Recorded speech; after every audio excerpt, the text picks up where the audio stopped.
and it's time for our next episode 5 in real estate strategies, and this is what is house hacking in real estate.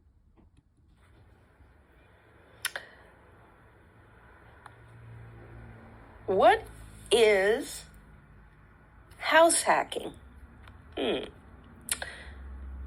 Well, imagine you're getting a cool new place to live, but here's the twist.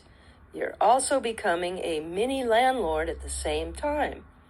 How do you do that? Well, you find a house with extra spaces, like a duplex. That's a fancy term for a 2-unit house, or even a triplex, a 3-unit one.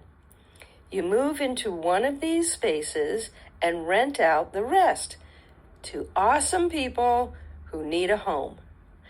The best part?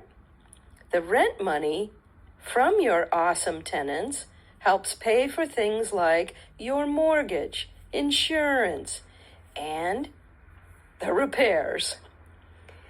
It's like they're helping out with the bills, and you might even end up with extra money in your pocket, or in the bank, or in your other investments.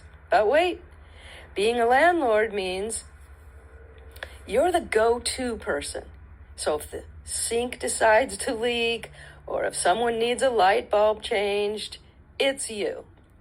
It's a bit like having roommates, except you're the boss of the house. It's important to remember that while house hacking can be super cool, it does also come with responsibilities. Oh, and guess what?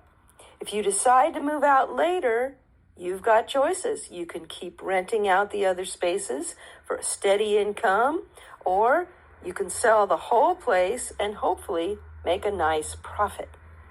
House hacking is like making the most of your space, your money, and your creativity all at once.